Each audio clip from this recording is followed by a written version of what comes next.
Hey, so second trimester. If you watched my previous video, I went through signs and symptoms and things that I thought were worth talking about in the first trimester. Today I'm going to be doing second trimester.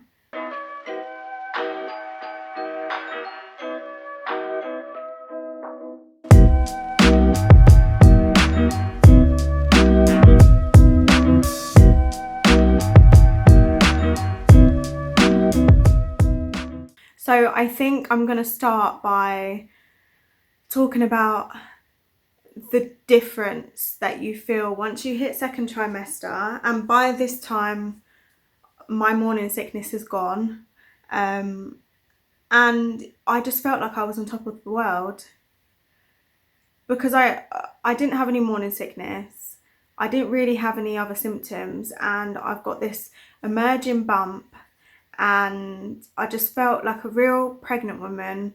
You know, 12 weeks, you're past that scary stage. And yeah, I just felt like I was on top of the world, and I have absolutely loved every minute of second trimester. But I've got some notes here of things that I wanted to initially talk about. We'll see if we get through it all because I don't want it to be too long. But first thing I want to talk about is telling people. Now, I've dreamed of this moment for I don't even know how long. Before we started trying, I've always, you know, sometimes you just sit there and you think, oh God, how exciting it will be to tell like friends and family and things like that. And so I've dreamed of this moment, and to finally be living it and to have done it, and it was more than I imagined. It was amazing. So basically what we did is we told everyone individually.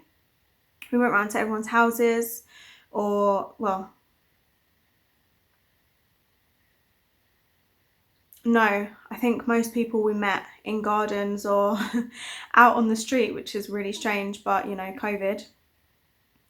And yeah, we told them there. And the greatest thing is, so, okay, first things first, it was really hard to try and meet with people because I can't really remember. I think we just got out of lockdown or something like that. And people weren't really ready to meet yet, you know, because COVID, scary thing and all that. And so it was really hard to try and get like friends and family to meet us because it was like, we really want to tell you something, but we don't want to tell you that we want to tell you something. And also because lockdown was over, people were really busy. So they either didn't want to meet, or they were really, really busy meeting, you know, making plans and going out and meeting their friends and stuff. So it was really hard to get a hold of a lot of people. So with some, like, I don't know, I'll say like with my cousin, a couple of my friends, I made it a bit obvious because it was like, I was really, really trying to plan to meet them, and it was like, no, I'm really busy, like, I'll see you in a month. And I was thinking, I'm not waiting a month to tell you. So I had to make it really obvious. So I basically said, like, can we meet? Because, you know, I have something important to tell you about. And then at that point, it's like, oh, okay. And it got to a point where it was like, oh, we'll just meet you for an hour after work, but I have to tell you something important. So people kind of guessed because, you know, my friends and family, they know about my fertility journey. But the good thing about having twins is that there's still an element of surprise. So although they might have guessed that I was pregnant, no one would have guessed that I was having twins. So yeah, it was fun to make the rounds and go and see like family and friends and tell them. I mean, some people I made up a lie so like with some people it was like, oh, like, please let's meet, I've got something to tell you. And then they, you know, I know that they've guessed that I'm pregnant. So I'd be like, what did I say? Oh, I said, oh, we've, okay, the surprise is that we finally set a date for our wedding. And then they'd be like, oh, and then I could be like, no, only joking, I'm pregnant. Just for like another element of surprise. And then when you say twins, it's like, what? And I got all of them on, well, I got most of them on camera. Some of my friends, it was hard to get, you know, because we live in different areas or different countries even. So it's really, really hard to get them on video or to find the right time. So some of them I've just got like screenshots of messages that I'd sent and stuff. But I highly recommend filming it. Like, the amount, I mean, I told people just after 12 weeks, it's been ages now basically, and I watch through the videos all the time. They just bring me so much joy. Some of them are really funny and some of them are really like heartwarming, and I just love them. They're just something that I just want to keep forever, and even show the children when they grow up, you know, this is people's reactions when they found out you were coming. And I highly recommend filming people's reactions, because it's one of my favourite things in the world, is looking at those videos and having those videos there. But yeah, to tell people that you're pregnant with twins is a real special thing. The second thing I wanted to talk about was just getting a bump. And I've always said in all of my videos, I just feel like I'm entitled to experience pregnancy. And feeling that bump is,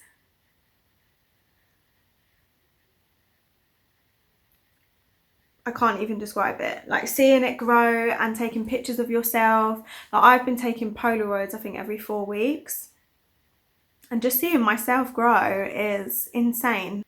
And also, even though you kind of just look like you've put on weight, when you first start getting a bump, you can kind of just pull off, you know, lockdown weight, or I could. I didn't want to hide it. There was never a point where I was like, oh, you know, let me wear baggy clothes and try and hide it. I just wanted to show it off to the world. I was just so proud. Well, I say was, I'm acting like I've had the babies, but I'm just so proud of my bump. I love it. And to be experiencing something that I've dreamed and wished for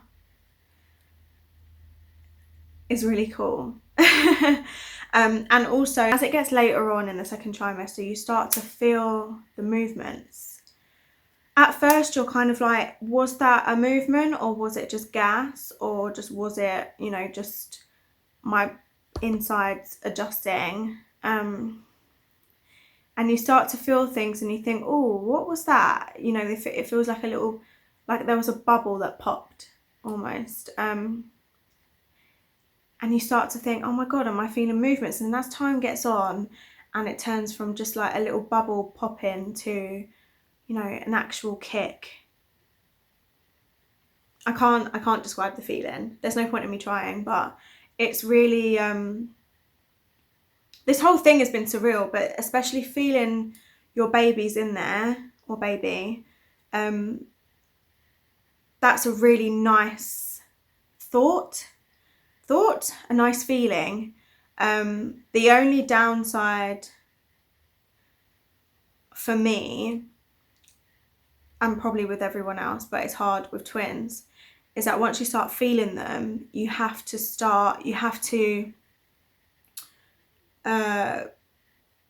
keep, how do I describe this?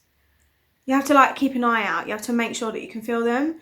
And with twins, I think that stressed me out a little bit, because I was like, I don't know if I'm feeling both of them or if I'm feeling one, or I don't know. And they say, obviously, if you have to keep an eye out and make sure that they're both moving, because obviously if they're not, then something's not right, and then you have to go and get scans and stuff. And I think it stressed me out a little bit, and it got to a point where I was calling the midwife up saying, I don't think I felt the other one, and I've had to go in to triage, maternity triage, and just have like a quick scan just to make sure that they're both still there, and they are. And I think it was just me being paranoid, but having that thought in your head like, oh, I need to keep an eye on these kicks, especially with twins, and I didn't know where they were situated in there, so I don't know which kicks are coming from who. It was really quite daunting, and my midwife said to me before I even started feeling anything, she said, "You'll learn their patterns." And so I felt like I should have known, and I just felt a bit rubbish really, because I was like, well, I don't know their patterns. And yeah, it did stress me out a little bit, but they've been fine. And also in your second trimester, you start to look at furniture and clothes, and I mean, we just literally straight away, we were like, right, let's get to it. So we were looking at cots and, you know, buggies and nursery stuff. I painted actually I did that in the first trimester, but I did the nursery in the first trimester. Well, I painted the wall in the first trimester. Yeah, looking at clothes, baby grows, bottles, everything that you kind of need. And at this point, I think we were asking our friends, like, are you able to send us like things that we definitely are going to need, lists, you know, just to help us out to make it a bit easier. And yeah, we did start buying stuff. I mean, we bought our buggy, we bought our cots, we bought our changing unit, we bought our nursing chair. Yeah, we really went to town and we bought all of that stuff, started getting the nursery together, started buying clothes, because, you know, further along in the second trimester, we did find out the sexes, and so it was fun to buy clothes. I won't go too much into that because that will be a separate video.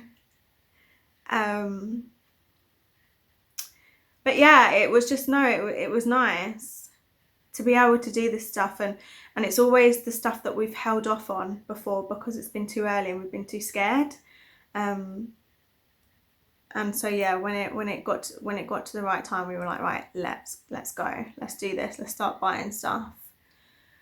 And yeah, it's been fun putting it all together. The one thing that I will say about second trimester is that it goes incredibly fast.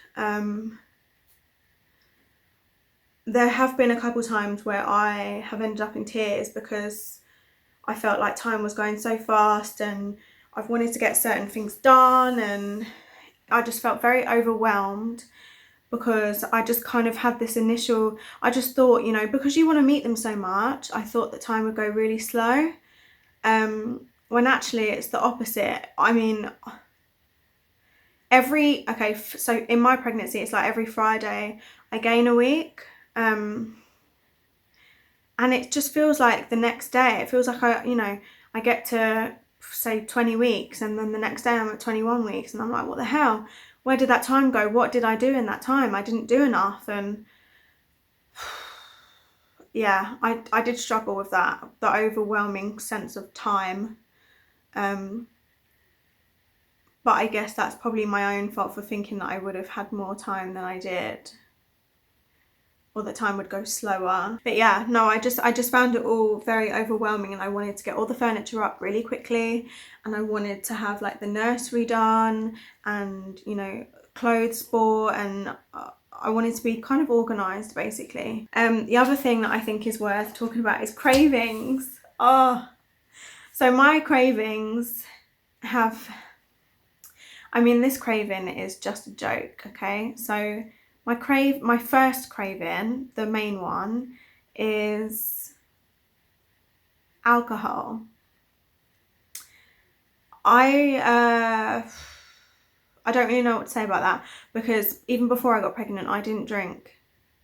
And obviously now that I am pregnant, I don't drink. So craving and wanting beer, and, you know, if I go and see my dad and he's got a glass of, I don't know what it is, rum or something, I like want to smell it, and it makes me really sad. Or like if we're out at a restaurant and you know, there are women drinking wine or people drinking cocktails or whatever. I'm just so jealous and I really, really want one.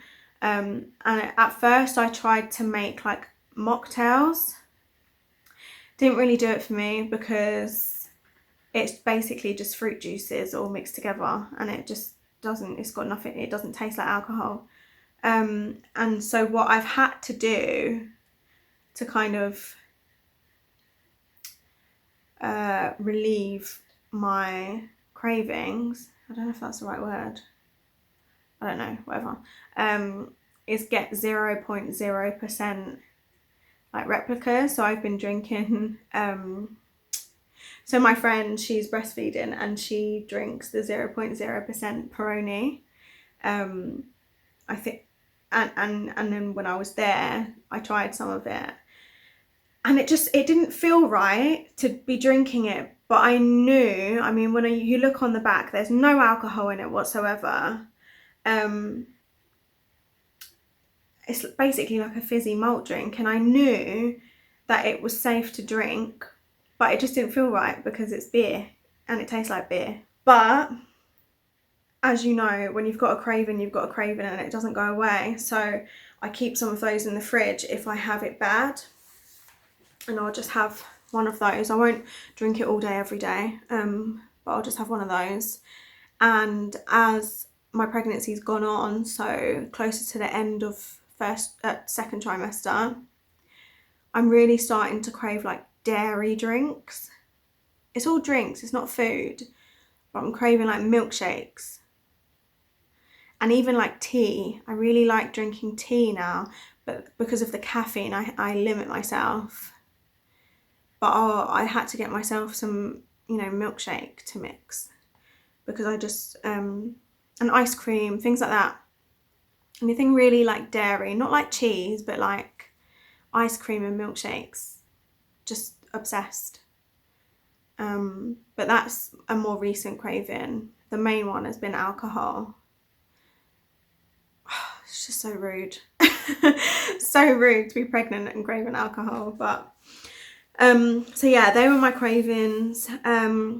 The other thing that I wanted to talk about is pregnancy brain. Just quickly, a quick mention to pregnancy brain. I'm sure everyone out there who's had children or who is currently pregnant can relate to me when I say it literally feels like your brain has turned to scrambled egg. I've done so many things where I think, oh my God, what is going on? I boiled the kettle the other day and I didn't put the lid on, so it was just spluttering everywhere. I've left the stove on. I mean, it's dangerous. I don't know. I just do some really silly things and I'm really forgetful. So yeah, pregnancy brain, it's great. Yeah, it's great. That's really all I can say, is that it will happen. And people have even said to me, you don't pop out your babies and your brain comes back to normal, it stays like that. So I'm really looking forward to that. I don't know. Hopefully some of my brain comes back, because I'm not enjoying having scrambled egg for a brain. Also, okay, a big one that I did want to talk about is PGP. Is it PGP? Pelvic Girdle Pain, or ligament pains. So I've struggled with this, I think, since the start of second trimester, where my legs aren't coping with the rapid weight that I've been putting on, carrying 2 babies. And it has been so painful.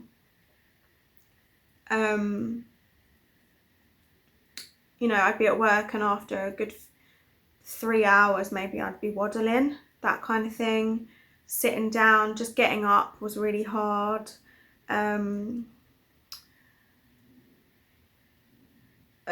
I can't even describe it. It's mostly in my groin, pelvis area, and like my bum. It's very tight. Kind of feels like my legs are gonna like fall off if I put too much pressure on them. That's something that hasn't been fun. It will never be fun. It's pain. And I have had to see a what's it called, physiotherapist for that, because we kind of wanted to nip it in the bud before it got too serious. So when I went to see her, she gave me a belt. I call it my wrestling belt because it's so big and bulky, and a tubey grip, which is like, it's almost like a huge bandage on your bump, and it's meant to be there to support your bump so that your legs and your pelvis aren't taking too much on. So yeah, I've been using those. I love the belt. That feels really supportive. The only thing with the tubey grip that I had was that I was given it and then it was a heat wave. So I wore it to work. And, you know, imagine it's a heat wave and you've got a bump and you've basically got a bandage the whole way around your bump and your back. It was a really bad idea. I ended up sweating, my skin got really itchy, and I thought, no, I'm not wearing this. So I didn't actually wear that for a really long time because it was a heat wave and I was like, this is just not worth it. But I wore my belt and that really helped, especially in like what I was doing at work. The only thing with that is you have to take it off every time you sit down, which was hard because I'd forget to put it back on when I got up. But yeah, the belt helped, and she told me some stretches to do.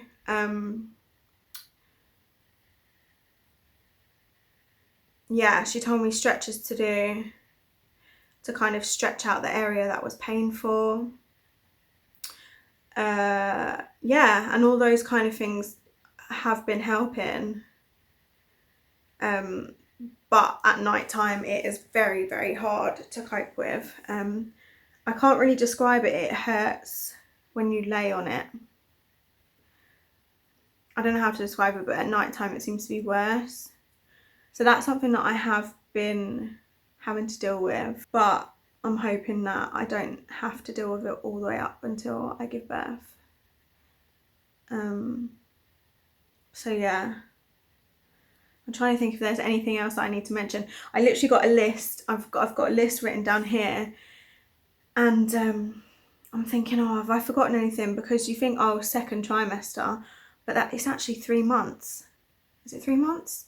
It's about 3 months, second trimester. So you just think, oh my gosh, I've got to cram 3 months into, you know, a video because I don't want to make it too long. But no, I think I've covered everything that I needed to speak about in second trimester. If you like this video, then like this video. If you want to carry on my pregnancy journey, you know, if you want to see my videos, my nursery tour, my other videos coming up, then subscribe to my channel. If you want to talk about anything, or if you have anything to say or any questions to ask, then please comment down below, or you can reach me on my Instagram, which I always link in the description box. If you want to speak to me privately on Instagram, which some of you have done, and I love that. But other than that, that's all I have to say in this video. Thank goodness. Hopefully it's not too long. See you in my next video.